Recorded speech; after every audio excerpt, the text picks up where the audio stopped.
Hey, what's up, guys? This is Alex Van Houten with Defining Dad Bod here on Tip Tuesday. Hope you're doing super well. On Tip Tuesday, I always go live and talk through one of the questions submitted by a listener or a member of the inner circle. So today I wanted to talk about creatine. So one of the listeners said, "Hey, Alex, I've heard a lot about creatine. I'm not sure if I should be taking it or not. What are your thoughts on creatine?" So I get a lot of questions about supplements, not just creatine, but fish oil, magnesium, zinc, all of the above. And it makes me think I should do a supplement series on the show, which could take quite a while, but hey, why not?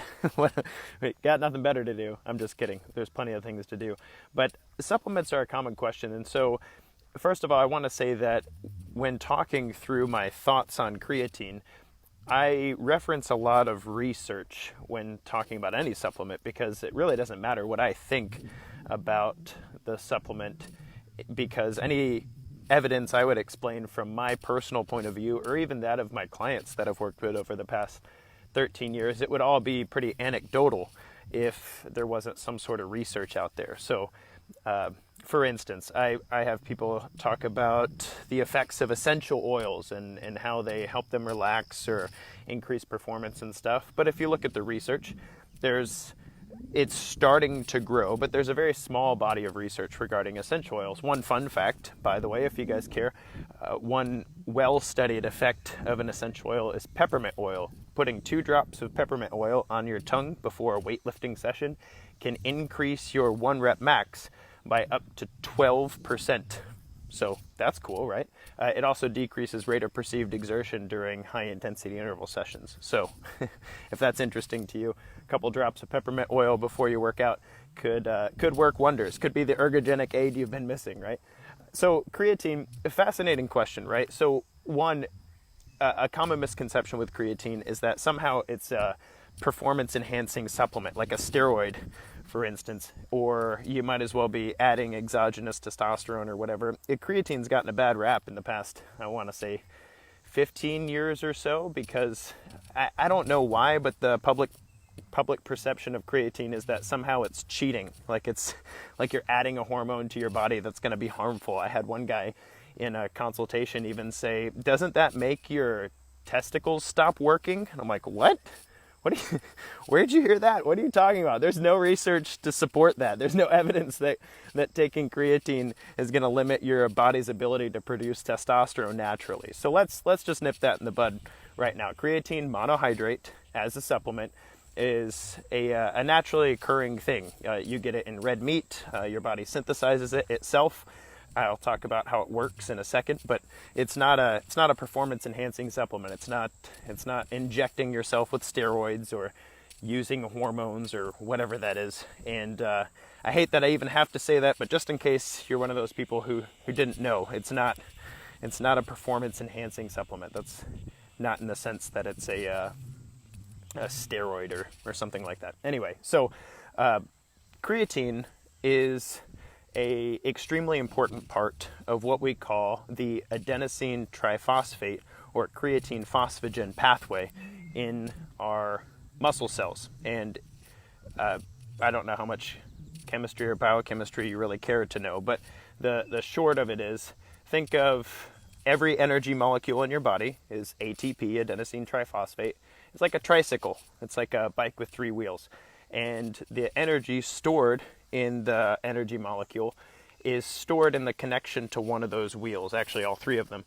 But the way your body cycles through that really quickly is it breaks the bond of one of your wheels, and then you end up with adenosine diphosphate. That's a tricycle without one of the wheels. Think of it that way. Creatine is the intermediary. Creatine connects to another phosphate in the cell to make creatine phosphate. And in a pinch, when your body starts burning through ATP, it steals one of the phosphates from creatine to go from a 2-wheeled tricycle to a 3-wheeled tricycle again. And now your cell has a little bit more energy to work off of, and it can do that again. And so it's a really, really quick, short-term storage of chemical energy in your cell. And what that translates to, if you're in the gym and you're doing deadlifts, let's say you've got you've got 225 on the bar, and you've cranked out 5 repetitions, okay? Your glutes and your hamstrings and your low back, they're kind of tired, and you go to set the bar down, and you prep for 1 more or 2 more lifts, right? You're pretty tired. Whether or not you can get that last couple reps out in that short repetition window has everything to do with whether or not you have enough creatine phosphate in those type 2 muscle fibers. And so in the research, creatine monohydrate supplementation increases the creatine concentration in your muscle cells. And the increased creatine concentration in your muscle cells improves strength performance and anaerobic power performance.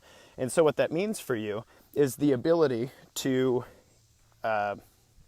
output more power, more work in those short strength training windows. And at the end of the day, that means increased volume at higher intensities and therefore increased muscle growth. And this has been borne out in the research. It's the most studied supplement in the entire world. There are more research papers on creatine than fish oil, than multivitamins, than magnesium, than zinc. And I mean, the reason for that is that's where the money's at, right? You've got your people doing performance sports like football. There's billions of dollars in football. And so, sports nutritionists are interested in understanding the effects of whether or not their football players should be supplementing creatine monohydrate. The answer is yes, by the way. During strength and hypertrophy sessions especially, you get a lot more work during creatine supplementation than if you're not supplementing with creatine. So anyway, we'll talk more about that in a second. So that's the mechanism, right? Your body is going to be using creatine phosphate whether or not you're supplementing with it. That's just how the body works. That's one of the energy pathways. Now, whether or not you use creatine monohydrate to increase the concentration of creatine in your muscle cells during a heavy training phase, that's on you, and you can obviously get beneficial effects from that. So we'll talk about some negative things in a second, and then also how you might use that. But let's make sure everybody understands that the body is going to use adenosine triphosphate as an energy molecule. It's going to use that. You have no choice in that. And whether or not you have creatine phosphate in your cells in order to the concentration required to get an increased metabolic effect or increased power output from type 2 muscle fibers, that's on you. So anyway, that being said, what does creatine actually affect?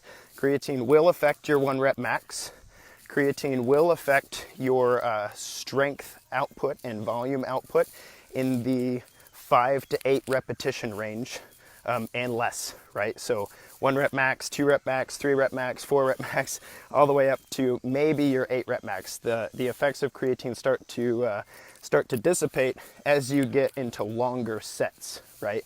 The longer the set, the less likely your body is relying on the creatine phosphagen pathway to get work, okay? It switches to the glycolytic energy pathway as the limiting factor as your sets get longer. So when your sets get up in the 20 to 30 second range, then your effects of creatine kind of are overshadowed by your body's ability to produce ATP from glycogen, or the glycolytic energy pathway, which would be sugar breaking down to pyruvate and then creating ATP from that. So that was too nerdy. How about I say, if you're doing anything that requires intensity for longer than 20 seconds, creatine probably is not going to have much of an effect on that. So like an endurance set, maybe a CrossFit workout, for instance, or maybe a 400 meter, even at my fastest when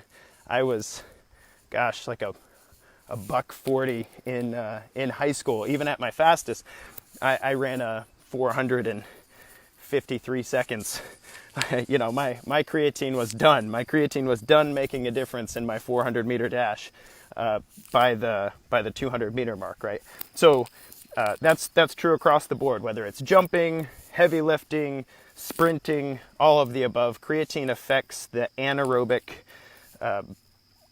exercise portions, especially those 20 seconds and shorter. So you'll jump higher, you'll lift heavier, you'll be able to do an extra rep or two before you need a spot. And all of those things are things that can actually last in the muscle tissue, as we can talk about in a second. But creatine does not affect your cardiovascular endurance. It does not improve your muscular endurance for things longer than 20 to 30 seconds. And so there's that. Some other possible benefits of creatine, and these are getting more and more attention as the studies continue, but we're also looking at possible neurological benefits of creatine. So there have been some studies that show, especially in females, which I find really interesting, that creatine supplementation can actually improve depression symptoms, which is just, I think that's really cool. You know, that's pretty powerful, and we're not really sure what the mechanism is for that. It might have something to do with neurotransmitters and their interactions with, because again, the creatine phosphagen pathway is in your muscle cells, but it's also in your nerve cells and every other cell in your body. So that's a big deal. Also, there have been some studies that show improved cognitive function, especially during sleep deprivation, which is one of my fun life hacks as a dad.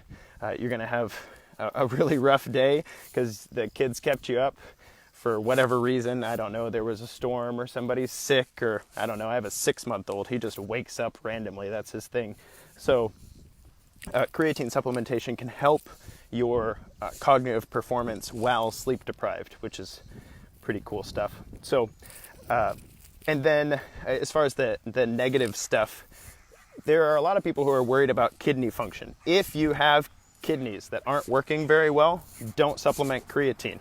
There are no significant long-term studies on creatine supplementation, or at least to my knowledge, there are no significant long-term studies on creatine supplementation with kidney dysfunction. So let's say you've lost a kidney for some reason, or you're suffering from kidney disease.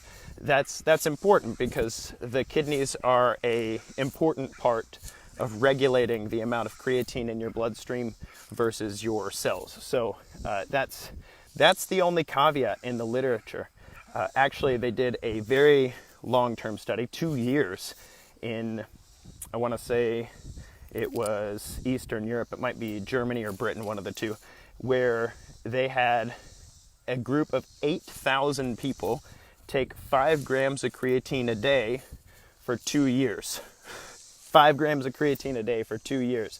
And the minimum, by the way, minimum beneficial supplemental effect of creatine is 3 grams per day. So that, I mean, 5 grams is pushing it, but that's 2 years. You know, as a coach, I generally only recommend taking creatine during the hypertrophy, strength, or power cycles of training, which are not 2 years long. If you're doing it right, it might be 16 weeks tops, right? So anyway, they took it for 2 years. No negative effects. No negative effects contributed to creatine 5 gram supplementation daily. So if you're interested in growing muscle tissue, increasing your strength output, maybe performing well at your maxes for power or strength, highly recommend supplementing creatine. How do you do it? You can do it one of 2 ways. There's a difference, and this is important. So you can either do a loading week and then dip down to a maintenance supplementation amount, or you can take a minimum supplementation amount for longer before you'll get the benefits. So traditionally what people have done is do like 20 grams of creatine a day for 7 days, and then jump down to a maintenance dose of 5 to 8 grams of creatine a day for, you know, whatever the duration of their hypertrophy, strength, or power phase is. That's called loading. And the actual studied amount for loading is your maximum amount is take your weight in kilograms, multiply by 0.3, and that's the maximum amount of creatine you should take daily. And they don't actually recommend taking that all in one dose, by the way. Let's say you do 0.3 times your weight in kilograms and you get 25. Well, then you would take 5 grams of creatine 5 times a day for the next week if you want to load. And why do you load? Well, it increases the concentration of creatine in your bloodstream, therefore increasing the concentration of creatine in your muscle tissue. And then you jump down to your maintenance dose of creatine, and that'll maintain the concentration of creatine over your training cycle. Now, do you have to load? No, you don't. Research shows that you can actually get the same concentration of creatine in your cells if you just take a maintenance dose. However, it takes longer.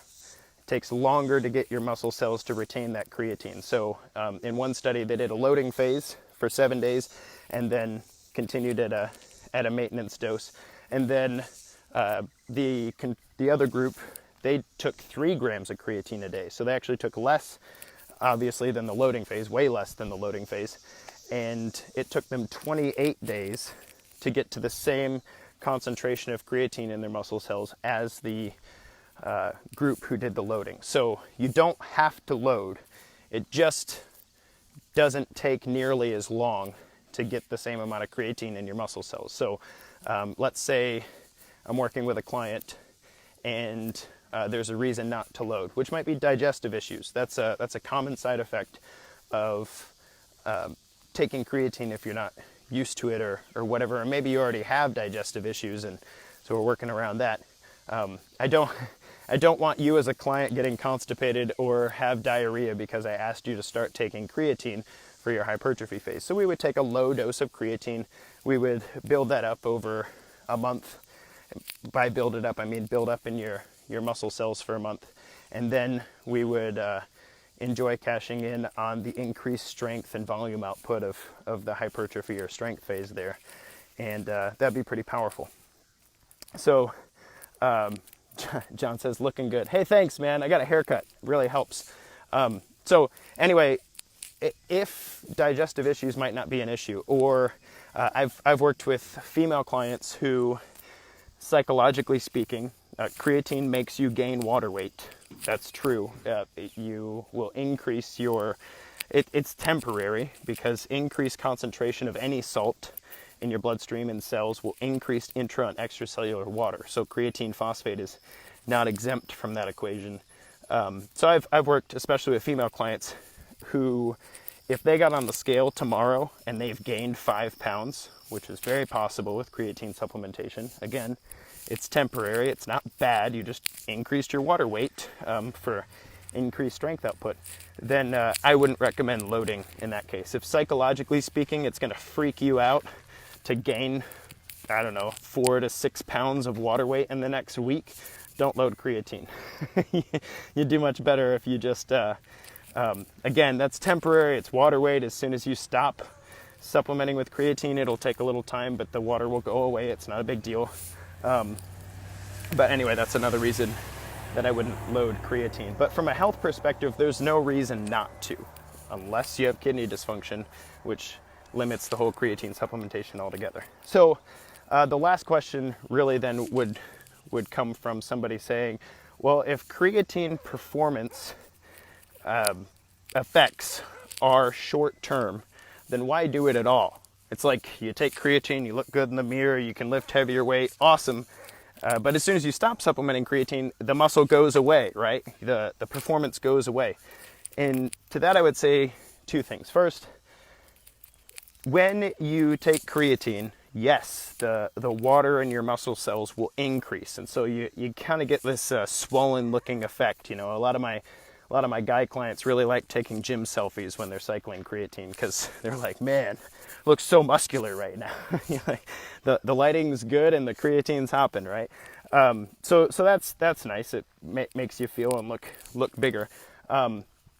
But as the water in the muscle cells increase, sure, you look more toned and you look more fit and all that.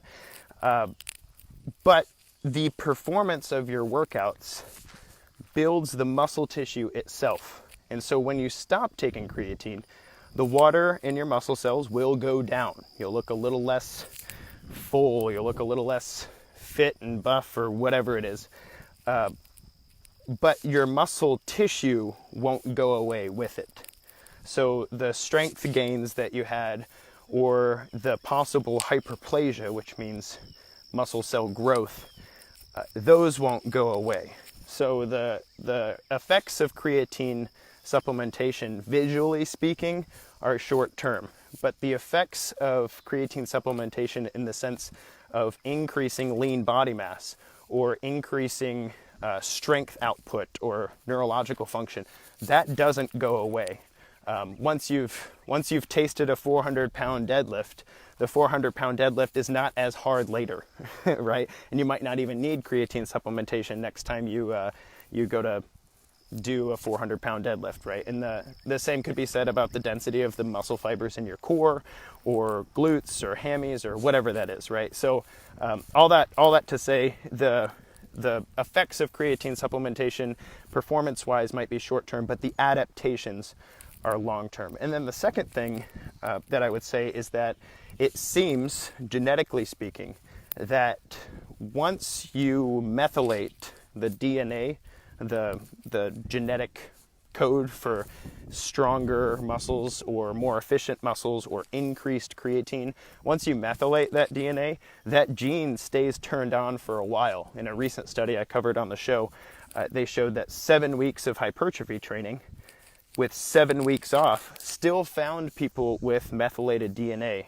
telling their muscle cells to be larger because of the training that they did. So creatine supplementation might affect you at the level of the density of the muscle fibers or the ability to output strength, but it also it might have something to do with the ability to turn on different genes and whatnot. And so I think the last thing I'll say about all this is, if you haven't been working out consistently for the last 6 months and you watch this video and you're like, yes, I'm going to supplement some creatine and go lift heavy, stop it right now. You need to do some cardio, you need to do some stability training, you need to build your foundations and the density of your tendons and ligaments before you go create the ability for your muscles to output a large amount of force and then, go rip a rotator cuff or get tendonitis in your elbows or whatever. You need to build a foundation. Creatine is performance supplementation. At least I require my clients to work out with me very consistently for at least 12 weeks before I start having them supplement creatine. And it's because creatine supplementation might be helpful in growing muscle tissue, but growth of muscle tissue is not the only adaptation that matters. Your tendons, your ligaments, your joint capsules, your bone density, all of those things need to be on board in order to ask your body to lift more than it's ever lifted before, or to not tire out as quickly as it could. So creatine supplementation is a very, very powerful tool, but don't go using it unless you're conditioned enough to output that level of performance. And I can't stress that enough. If you need help with that, reach out. I'll talk to you individually. So anyway, this is Alex Van Hout with Defining Dad Bod on Tip Tuesday. My thoughts on creatine supplementation. I hope that was practical and helpful for you. And I'm excited for those of you who are joining me for our mastermind. Tomorrow night is the first one. Yes, so exciting. If that's something that's interesting to you, we'll be launching another one in a few weeks. So keep tuned in here, and we'll shove out those spots soon. Until next time, guys, kick butt.